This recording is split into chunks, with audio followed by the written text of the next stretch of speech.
Welcome to the wonderful world of dance, bringing you exclusive interviews with top dancers and choreographers and reviews of the world's best companies across the globe. You can find lots more on our website at thewonderfulworldofdance.com. Hi, this is Savannah Saunders from The Wonderful World of Dance, and today we're talking about virtual reality and dance with choreographer and former Birmingham Royal Ballet dancer Alexander Whitley.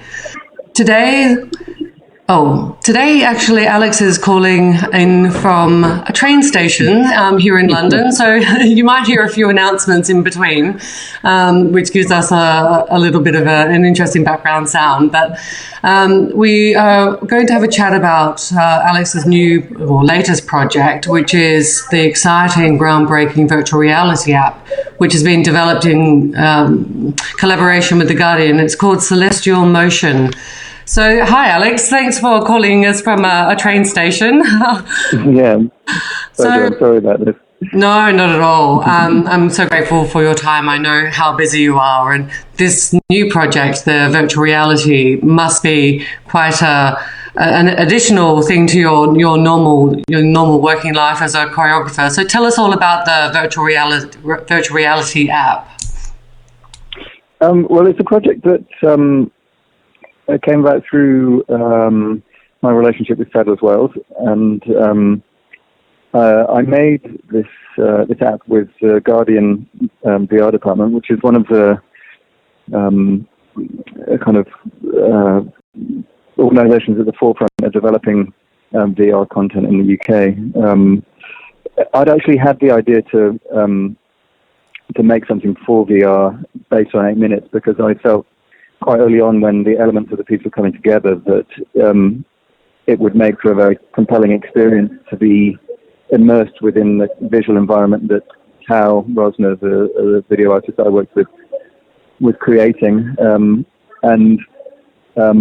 I guess I've been aware of virtuality because my sister and brother-in-law actually work in VR, so I was really fascinated with the kind of work that they were doing and what the platform was offering creatively, and I think seeing how dance works on the stage, the idea of placing a viewer in amongst the dancers in a virtual environment was really compelling for me. So I was just quite fortunate that the Guardian approached that as well with the idea of making a dance-based VR experience, and I happened to be kind of there waiting for the opportunity. And so, it was a really fascinating experience of making it and being forced to really think differently about the relationship between the viewer and the dancer when ultimately the viewer is immersed in a 360-degree environment and the dancers are moving around them from a kind of central position rather than being watched from a distance. So the way you think about how the dancers are seen, how you can use movement to guide the viewer around the space is a very different thing when considering it that way rather than placing dancers on stage. So tell us about the process of actually making it, because your piece 8 minutes is so visual. It's an incredible. And I can see why that would be naturally adapted to this type of visual technology. But for those who don't really know, well, what does virtual reality in dance even look like or feel like? And how did you go about actually making the virtual reality piece? Well, we've done something that I think is fairly innovative with this, in that there are a few ways you can go about creating content for virtual reality. One of them is to use a 360-degree camera, so using a camera, that films a real-world environment, but does so by capturing everything around a central focal point, which is the camera. So you can place this camera in the center of the room, and it will capture everything that happens in that room. And then when you put the virtual reality headset on, you're viewing it from the perspective of that camera.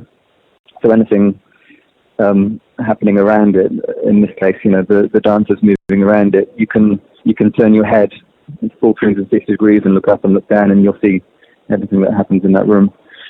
But what we did with this was we also motion captured the choreography as well. So we took the exact same sequence of choreography, but went to a motion capture studio where the dancers had to put on suits with lots of tracking balls in them. You know, it's kind of technology that's used a lot in Hollywood films to do their CGI. So people will wear these suits so they can capture data, and then they can present the actors as different figures or different characters, you know, through computer graphics. And so we did the same thing with this. We motion captured the dancers so that we could then present them in a fully virtual environment.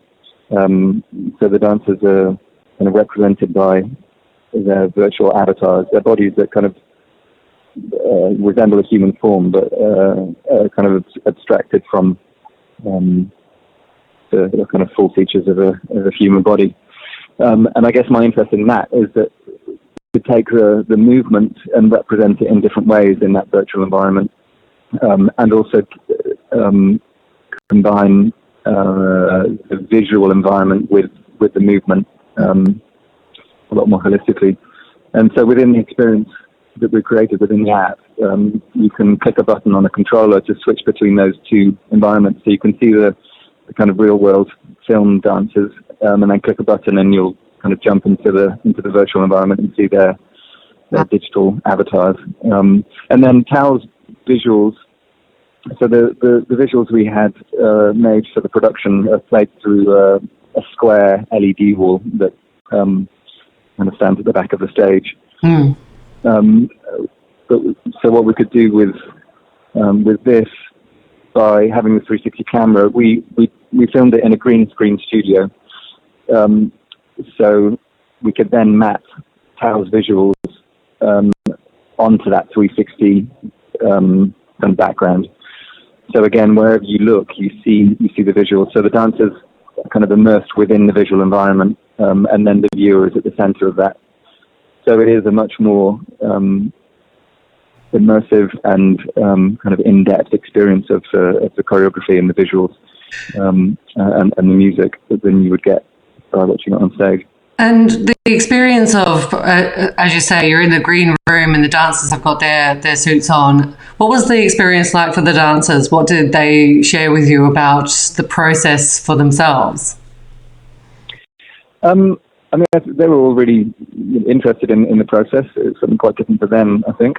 I mean, we had to do quite a lot of work to adapt the choreography to make it work in the round, because they're effectively always dancing around the camera. And you know, when you're performing on stage, there's always a clear front to the stage, and you know where your audience is. And so, I mean, dancers are very used to moving with that idea of where the front is. Whereas in this case, because the camera is in the center of the room, that's always their front, if you like it, because that's always where the viewer is going to be looking from. So it took some time for them to kind of adjust to how they were, as they were moving around the space, how they could still keep their relationship to that central focal point.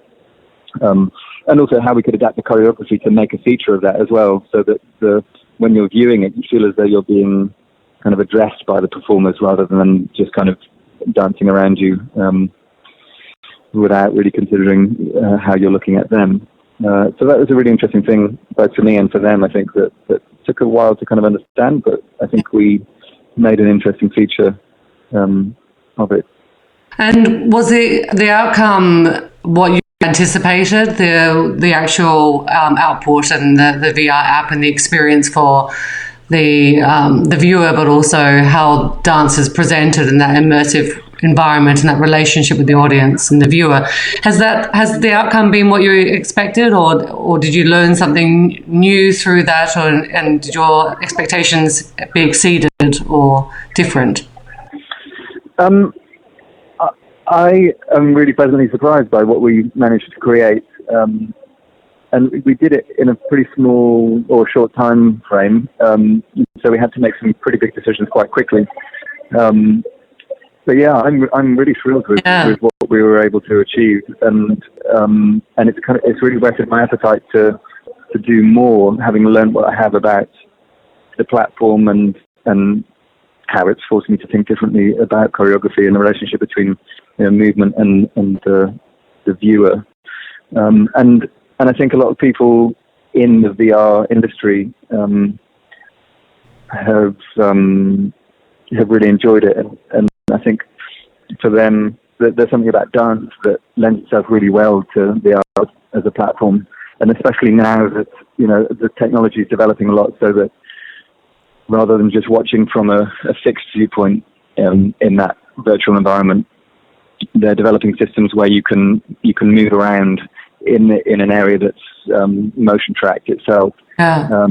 And so we're actually developing this project further into an installation where we're hoping that two people will be able to enter that virtual environment together, and they'll be wearing tracking devices on their bodies so they can see.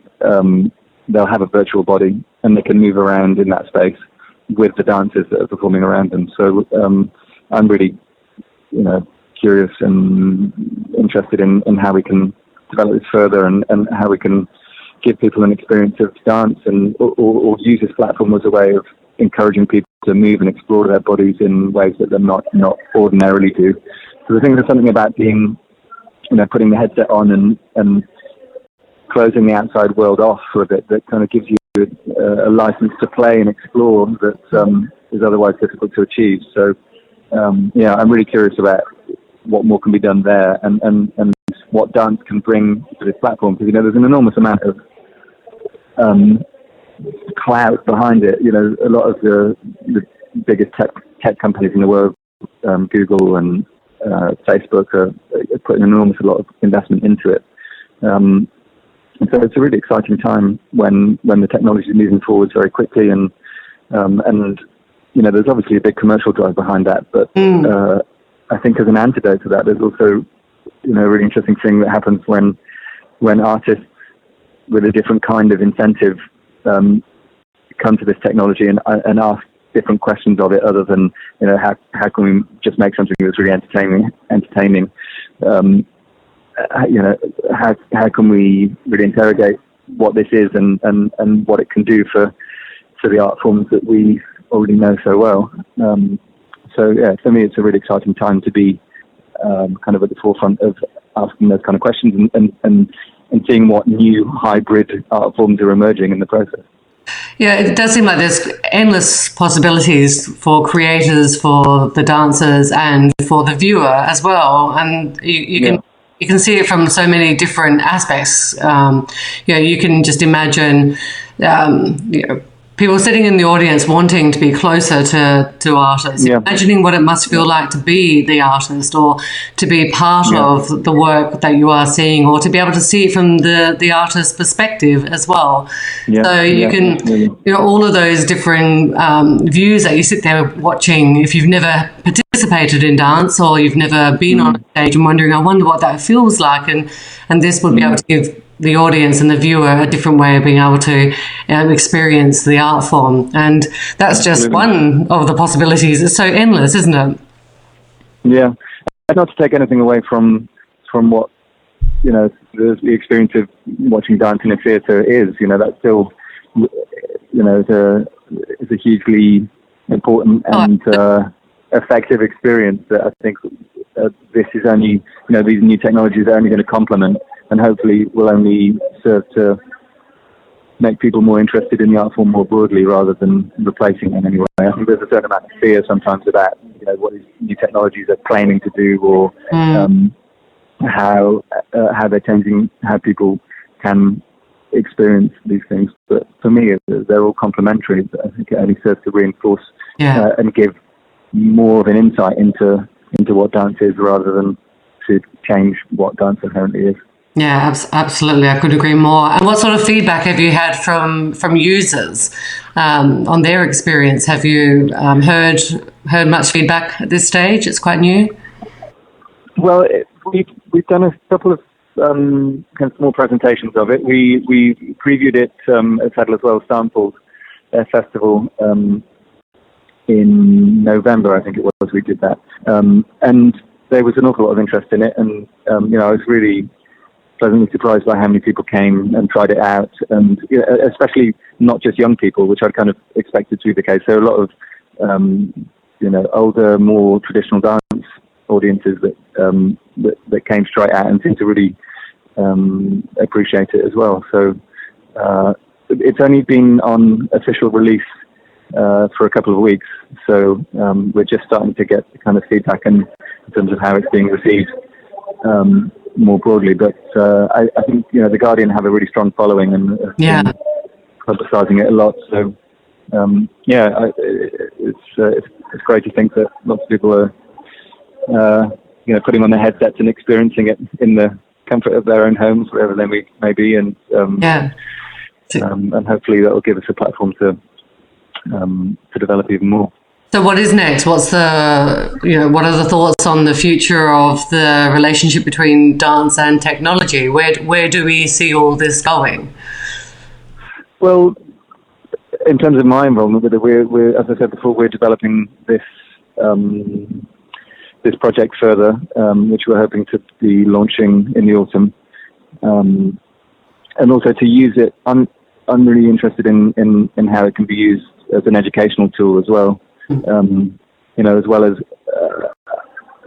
using using technology as a feature of performance. I think there's an awful lot that these kind of interactive systems are presenting as they're primarily most interesting to the user themselves. So although they can bring some interesting new elements to the stage, when you're watching them from that third person perspective, it's not quite as interesting as when you're having the experience yourself.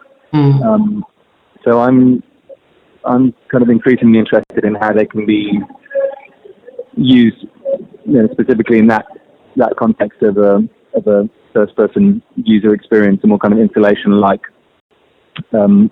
setting, and also as learning tools for young people to introduce what would otherwise be fairly complex ideas to them through this kind of technology.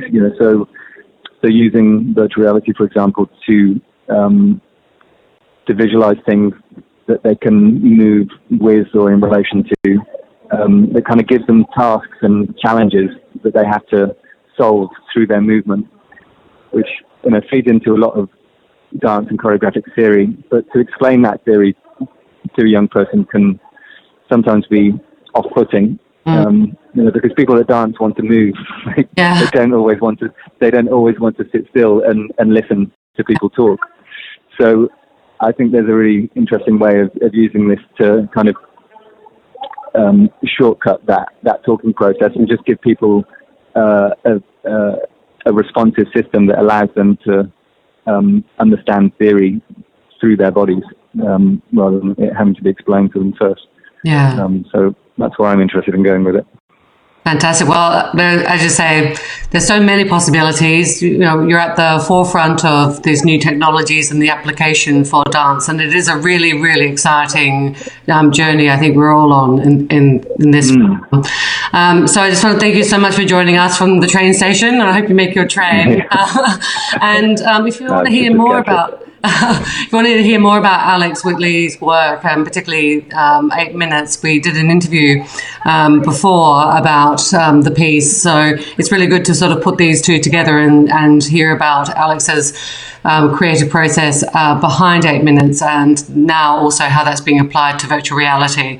And don't forget to get onto the Guardian's VR app, which you can download from the Apple Store or Google Play, and that's called Celestial Motion. Thank you so much, Alex. Don't forget to subscribe. We've got some incredible interviews coming up with principal ballerinas and renowned choreographers. We love dance and ballet, and we hope you'll love us. Join us on Facebook and Twitter.